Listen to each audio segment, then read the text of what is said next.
We're continuing on the topic of freedoms and advantages, so now let's move to the fourth point. Reflecting on numerical comparisons. Recently, I've been suggesting that you meditate, which is very important for everyone. Without meditating on the rarity and difficulty of finding freedoms and advantages, we won't be able to cut off clinging to this life. As a result, our practice is doomed to fail. Therefore, beginning practitioners shouldn't immediately pursue the higher teachings or the most supreme empowerments. Instead, we should start with practicing ngondro well and establishing a solid foundation. When the preliminary practices infiltrate our mind, we will naturally be driven by a powerful motivation to do other practices. In contrast, without a good foundation laid out by ngondro practice, even if we appear to have received high teachings and attained certain states of realization, they may not stay in our mind stream for long. This is the practical experience of veteran practitioners, as well as the essential instructions from eminent masters of the past. Therefore, please make sure to understand the content of the words of my perfect teacher very well, and then engage in contemplation. Although the text itself is rather straightforward and easy to understand, it may take a long time to resonate truly with the content and to always integrate it with one's mind stream. During our practice, it is crucial to attain conviction. Take, for example, the practice on the difficulty of finding freedoms and advantages. Many Dharma students can present this topic well.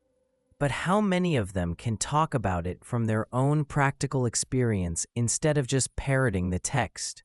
Who can always keep it in mind, whether they are working, sleeping, or at any moment while walking, sitting, lying down, and so forth? If we have touched a raging fire with our own hands, even if someone insists that the fire is cold and not burning, because of our personal experience with the fire, our conviction about the nature of fire won't sway. In the same manner, if we have resonated strongly with the belief that human life is rare, even if thousands of people tell us that human life is easy to come by, we won't be fooled by these lies and trapped by the present pleasures in life. Instead, we will tirelessly strive for liberation. This can be considered a state of realization. The Chinese character for realization is Wu, which combines elements of mind and me. Therefore, true realization is not about other people's words or external circumstances. Instead, it must come from within our mind. It is our inner experience, feeling, or conviction. Hence, faith in Buddhism is not superstitious, but a conviction grounded in wisdom. To generate faith in Buddhism, one should first doubt, then dispel the doubts through examination, and eventually build solid conviction. Many individuals inclined towards natural science and otherworldly knowledge believe that the basis for all success lies in genuine interest. However, I would argue that sometimes interest can be blind and irrational. In comparison, the true faith in Buddhism is the result of errorless conclusions from careful scrutiny, much like the way gold is refined. Therefore, Buddhism doesn't promote blind faith. Even regarding his own Vajra words, the Buddha suggested we examine them as well and try to refute them if they don't make sense to us. What we seek is truth consistent with reality. And whenever we are fully convinced that the Dharma aligns with reality, our faith is considered true faith. The practice on the difficulty of finding freedoms and advantages seems to be a basic practice of common preliminaries, but if we look at it from a deeper and more subtle perspective, it is closely related to all aspects of our practice. Therefore, at the very beginning, we should approach the practice of ngondro in the same way a child learns syllables. Without starting with syllables, we may end up like me speaking Chinese. As a Tibetan, sometimes when I speak Chinese, you all laugh and I also feel a bit embarrassed. Similarly, if we don't have the ngondro foundation, Even if we have received a lot of higher teachings, because we didn't start right, it will be challenging for us to practice those teachings well. Even if we later want to go back to the preliminary practices, you may find it very difficult to do so effectively. It seems that some Dharma masters have not practiced ngondro well either, so they don't guide disciples in a sequential manner, which results in some disciples forsaking Buddhism for other spiritual traditions. What a great pity! Some teachers do not emphasize the importance of systematic and sequential study and practice of the Dharma. When they notice their disciples earnestly studying the Dharma, they might even persuade them to do retreat directly at a specific place, saying the blessing power is great over there. I feel sorry for the disciples, but there is little I can do. After all, the teacher might consider those disciples their private property, so I don't have the right to interfere. Nevertheless, some teachers only consider talented, intelligent, and wealthy disciples their private property. The teachers often introduce a disciple without wealth, talent, and capacity to me with a long reference letter, saying, "This is my disciple. Please take care of him, including his life, accommodation, and practice." That's strange. Why don't they introduce their best disciples to me? The audience laughs. Now let's move on to the root text for the teaching. When considering the relative numbers of beings from different realms, it becomes clear that being born as a human is incredibly rare. To illustrate this, it is believed that if the hell beings were as numerous as the stars in the night sky, the number of pretas would be equivalent to the stars visible during the day. Furthermore, if there were as many pretas as there are stars at night, there would only be as many animals as there are stars during the day. In a similar vein, if there were as many animals as there are stars at night, there would only be as many gods and humans as there are stars during the day. It is also said that the number of beings in hell is as vast as the specks of dust in the world. The number of pretas is as numerous as the grains of sand in the Ganges River. The number of animals is as many as the grains in a beer barrel, and the number of asuras is as plentiful as snowflakes in a blizzard. However, when compared to these vast numbers, gods and humans are as scarce as the particles of dust on a fingernail. Therefore, the numbers of beings in the 6 realms can be portrayed in the shape of a pyramid, with a great number of hell beings at the bottom and a small number of gods and humans at the top. We can also see that people who commit wrongdoings are numerous and everywhere, whereas people who do good are far fewer in number. Just take a look at the crowds on the streets of big cities, or in the shopping malls or restaurants. How many of them commit virtuous deeds, such as generating bodhicitta, upholding pure precepts, or reciting sutras?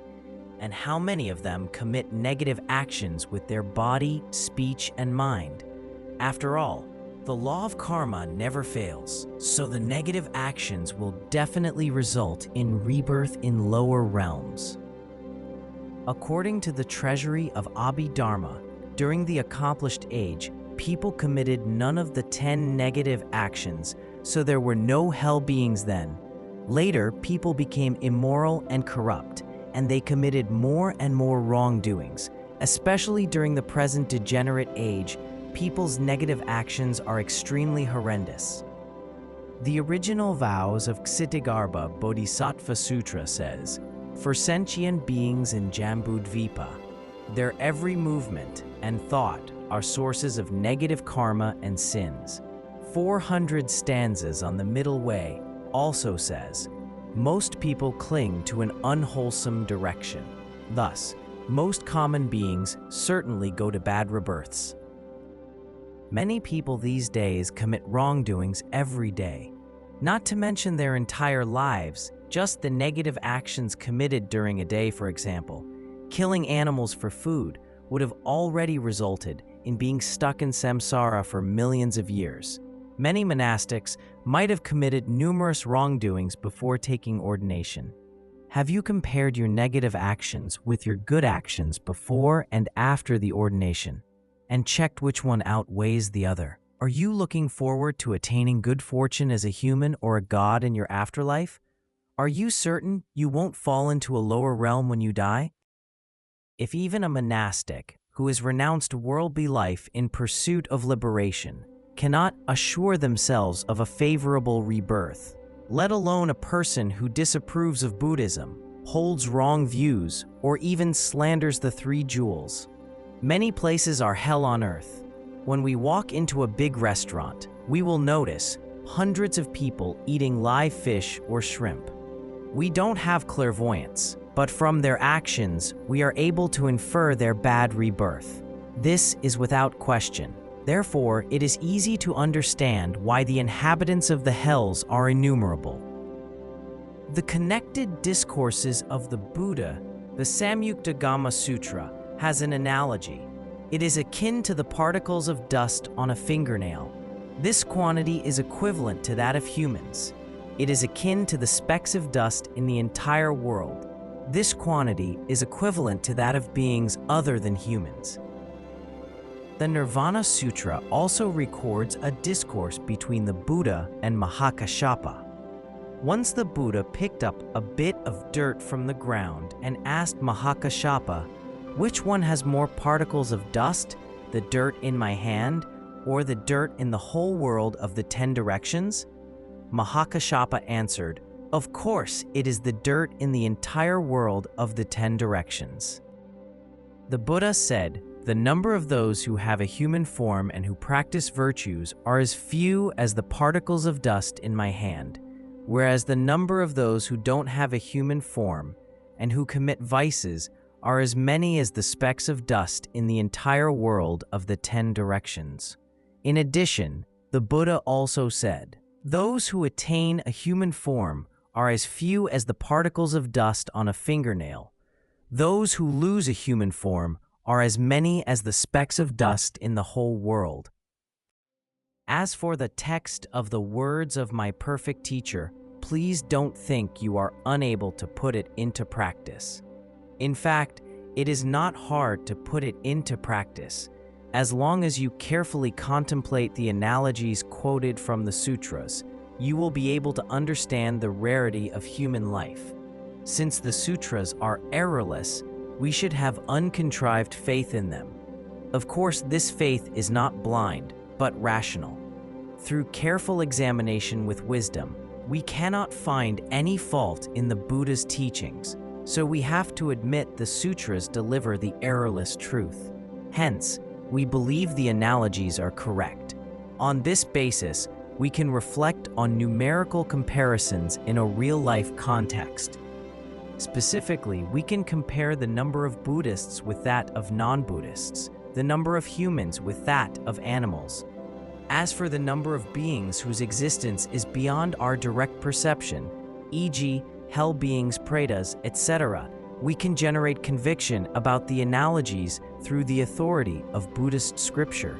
This is how we should reflect on numerical comparisons. This is the right way to practice. In fact, there are far fewer beings inhabiting the higher realms. It is not enough to simply grasp this concept intellectually. By observing closely, we can readily perceive the striking disparity between the number of human beings and animals. Just consider the multitude of bugs that inhabit a clod of earth during summertime, or the countless ants in a single anthill. There are hardly as many humans in the entire Jambudvipa. There are many bugs and ants on grass lawns in the summer. Because of this, the Buddha decreed that during the 3 months of summer, monastics should enter retreat and should not carelessly walk on fields in case they step on bugs. Although it says in the sutras that the negative karma is not great if one unintentionally steps on and kills an insect, this act nevertheless brings harm to a life. In the summer, you may as well check the bugs on a hill to see whether the sutras are right about the huge difference between the number of people and the number of animals. When I was herding yaks during my childhood, I often saw countless tiny insects on cliffs and hilltops in summer. especially on drizzling or snowing days. I could see enormous layers of tiny black insects everywhere, including roadsides, rocks, and lawns. There might be several trillion of them in a place the size of one's palm. Seeing this, I dared not walk, afraid that I might step on and kill innumerable beings. In winter, when I visited forests, I saw innumerable ants in anthills as well. Ocean sunfish have an incredible reproduction capacity and can release as many as 300 million eggs at a time.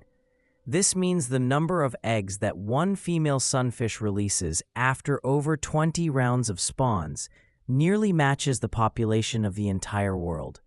Therefore, you can easily see that animals on the mountains, in the air, or in the sea significantly outnumber humans. When I visited Hong Kong and other cities, I went to aquariums with some Buddhists. When I saw the fish swimming around, I truly felt the rarity of human life and the impeccability of the Buddha's teachings, and I could not help but generate compassion toward these sentient beings. But some householders didn't seem to feel the same way. During the visit, they exclaimed, "Wow, this fish is so pretty," or "Wow, cute fish, come, give me a kiss." The audience laughs. But even within human beings, we can see that those born in outlying regions where there is no Dharma are far more numerous compared to those born in places where there is Dharma. Speaking of outlying regions, if we say there is no Dharma in some big cities, it is not completely accurate because there are Buddhists and monastics living there. But can we say the Dharma is thriving there? I'm afraid not.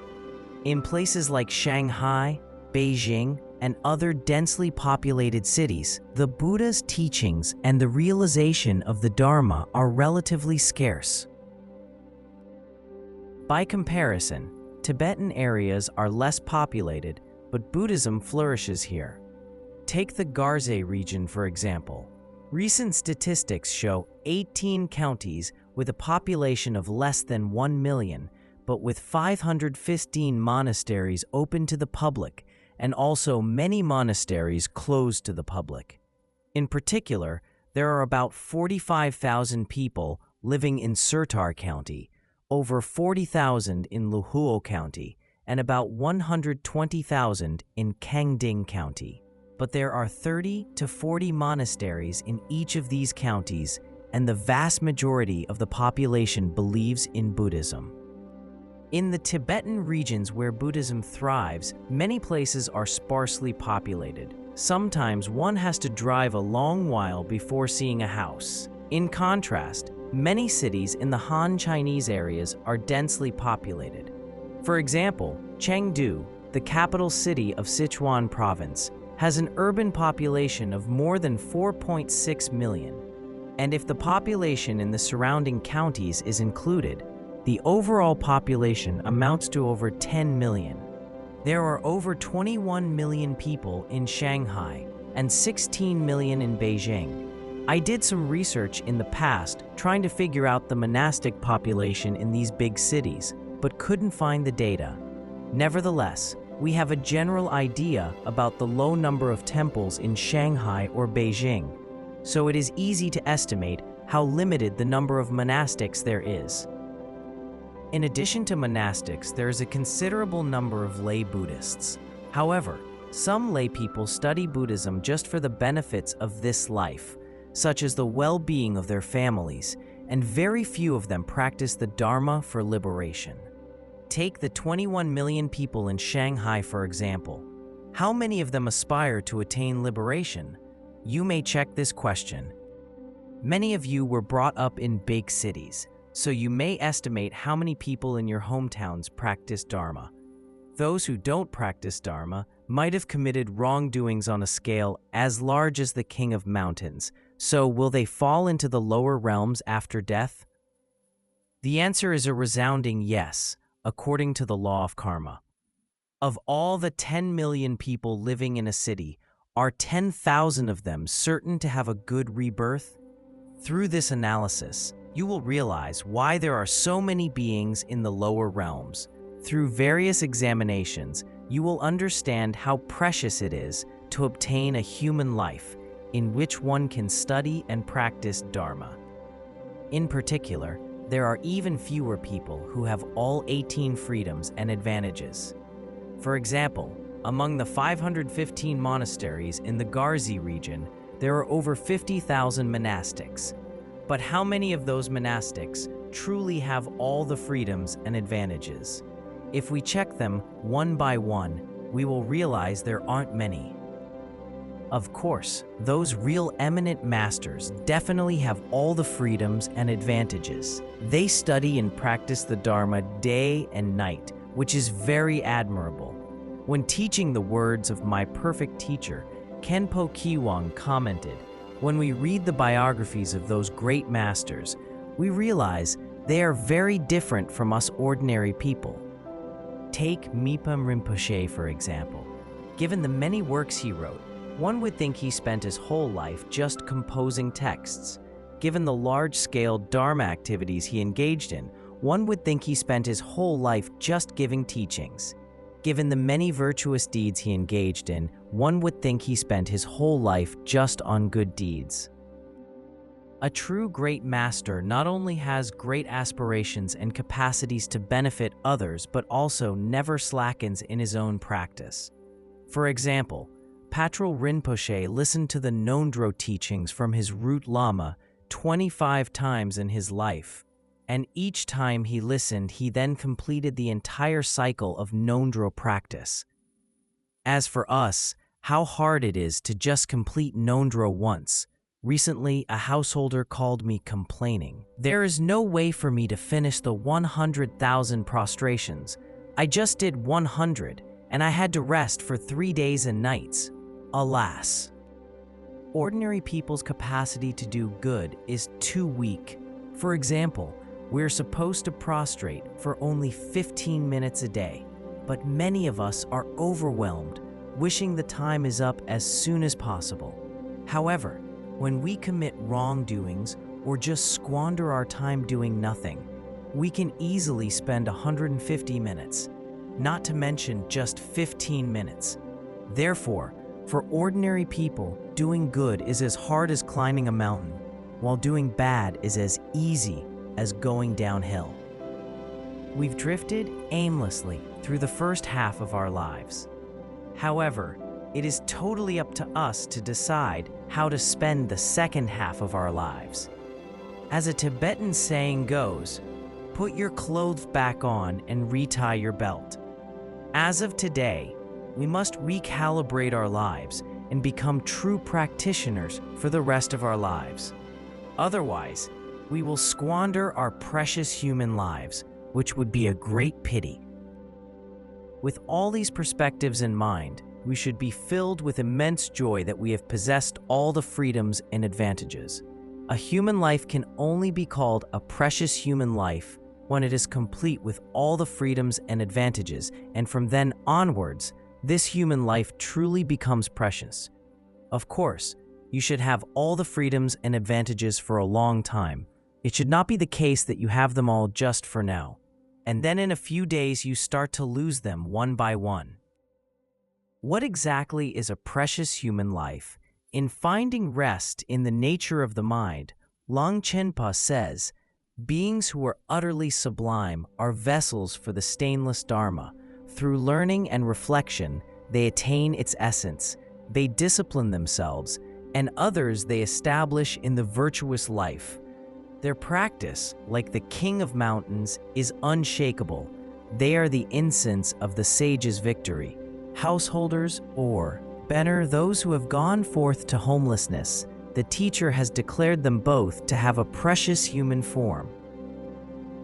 Longchen Nyingtik defines a precious human life in the following way: learning and reflecting on the Dharma and attaining its essence, disciplining one's body, speech, and mind, persuading others to live a virtuous life, and practicing steadily like the unshakable king of mountains. Such steady practice is contrary to the situation where one practices only for a short while, but changes completely once away from the supervision of the teacher and the Sangha. A real practitioner practices steadily and consistently. They persist in their practice 10 years ago and keep on practicing 20 years later. Such a practitioner is considered to have a precious human life. In contrast, if a person doesn't have all the freedoms and advantages, then, however intelligent and clever this person is in worldly matters, however courageous, smart, prestigious, or knowledgeable they may be, they do not have a precious human life. There are many successful world leaders and influential entrepreneurs who seem powerful and capable of doing anything. But this abundance of good fortune can also allow them to commit more wrongdoings, which, unfortunately, is the cause of their future bad rebirth. As the old saying goes, before falling into the lower realm, one excels as a king. Therefore, such a human life is not precious at all. These are referred to as an ordinary human life, a merely human life, a hapless human life, a meaningless human life, or a human life returning empty-handed. Some university professors, supervisors of doctoral students, postdoctoral fellows, and academicians think highly of themselves and have always been scornful of Buddhism. In fact, such a person only contributes to a specific academic discipline at most, and he may not necessarily understand what the virtues are to keep and what the vices are to abandon. Longchen says, 3 kinds of human life may be attained: mere, superior, or that which is most precious. Those who have the first, not knowing right from wrong, do evil deeds, and though their faculties are whole, they're only human in the commonly accepted sense. They may be born within a central land, and yet they act like savage borderers.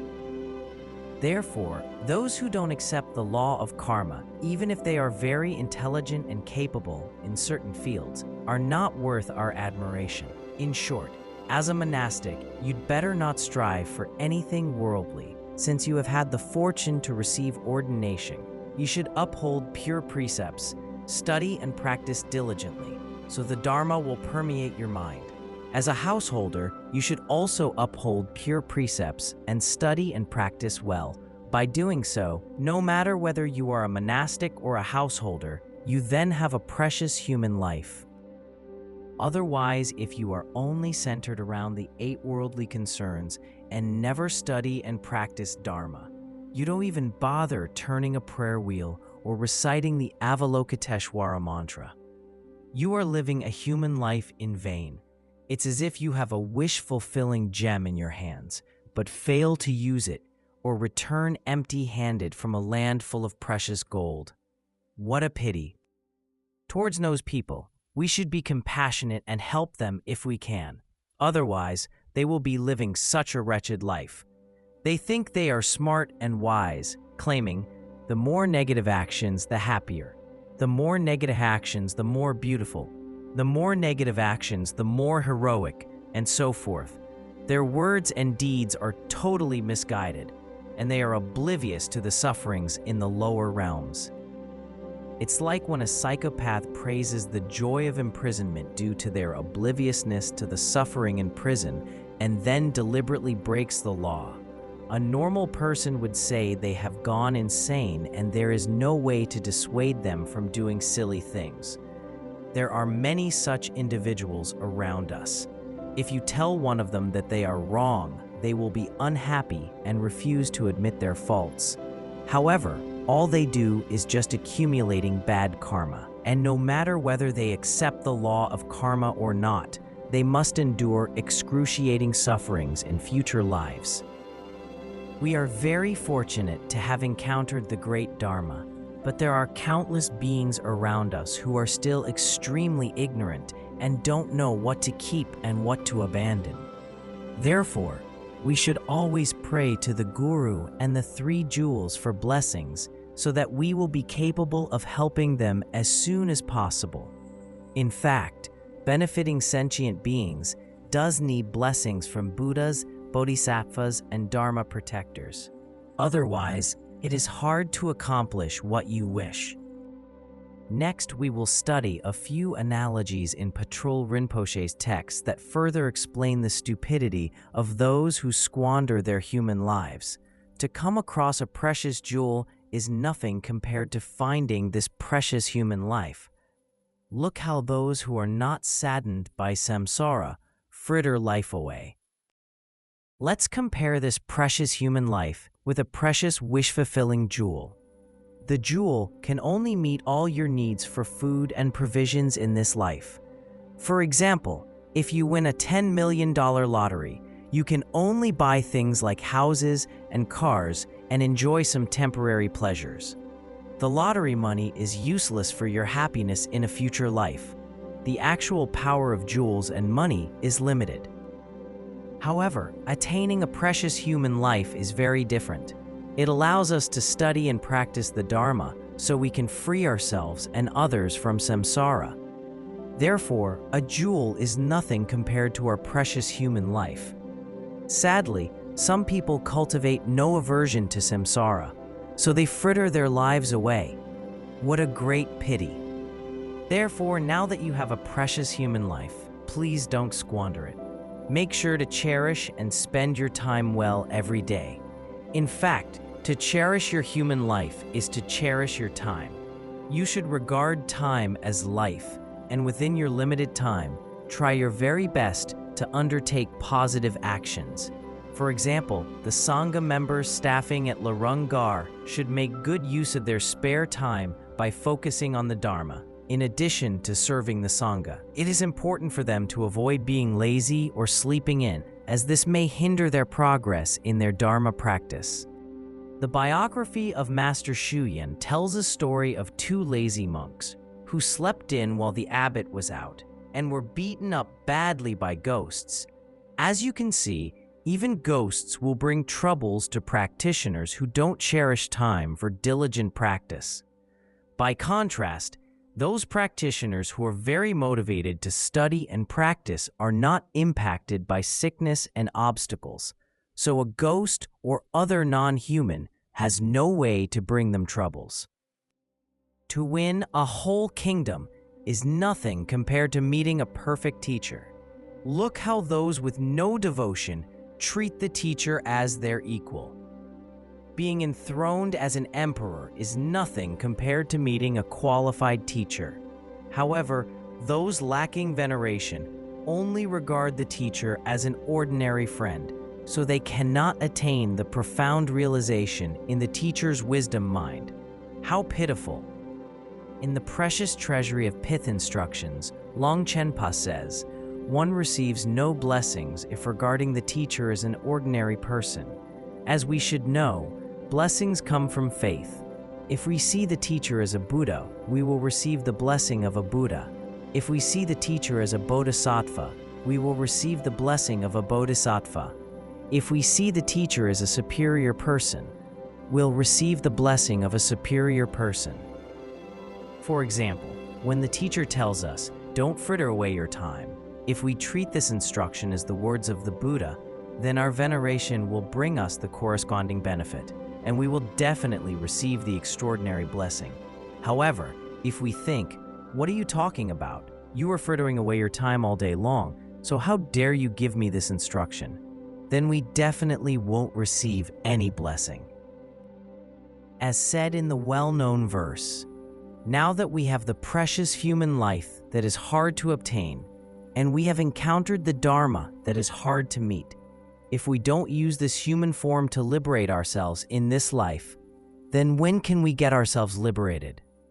Therefore, when we are fortunate enough to encounter the supreme Dharma and the qualified teacher, we should strive to attain liberation. To be given command of a province is nothing compared to receiving the Bodhisattva vows.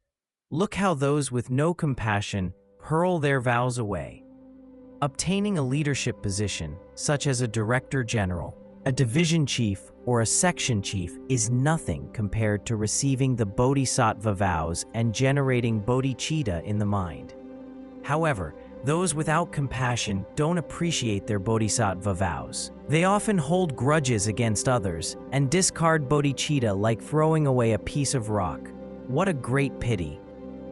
To rule over the universe is nothing compared to receiving a tantric empowerment. Look how those who do not keep the samayas jettison their promises. Becoming a universal ruler is nothing compared to receiving a tantric empowerment. Keeping samaya vows is essential to tantric practitioners. Those who don't keep the samayas will lose all the blessings, qualities, and wisdom transmitted through the authentic lineage. They won't receive any benefit from the Dharma, and instead they will fall into the lower realms. What a great pity. Many tantric practitioners these days pay no attention to keeping their samayas and practicing ngondro. All they want is to receive this empowerment and that empowerment. Perhaps the reason they participate in an empowerment is to receive something to eat or drink, not necessarily for attaining blessings and achievement. If we want to receive blessings and attain enlightenment, it is crucial to practice ngondro and uphold samayas. Without these two, just attending an empowerment ritual may not bring any significant change to our mind stream. If a practitioner places special emphasis on ngondro and samayas, they will definitely make more and more progress in their Dharma practice. If a practitioner doesn't care about ngondro and samayas, but instead just visits here and there for new teachings, then their mind will run counter to the Dharma. This is what we have witnessed with our own eyes. To catch sight of the Buddha is nothing compared to seeing the true nature of mind. Look how those with no determination sink back into delusion. Catching sight of Buddhas and Bodhisattvas is nothing compared to seeing the true nature of mind through the teacher's pith instructions. However, those without determination will sink back into delusion, even if they have recognized the true nature of mind. This is because, due to their lack of diligent practice, they fail to maintain that recognition. As Jigme Lingpa said, even though beginning practitioners may see the true nature of mind, this recognition is like sunshine appearing through clouds, but soon it is covered by the clouds of discursive thoughts again. Thus, the mind of a beginner quickly regresses to its previous deluded state. What a great pity! Therefore, when tantric practitioners see the true nature of mind upon receiving the teacher's pith instructions, they should continue to practice. Some practitioners have received many mind training instructions, and they may have attained a certain understanding and experience of the nature of mind. Then they must persist in doing sustained practice. Otherwise, their state of practice will regress easily. So please, never give up diligent practice.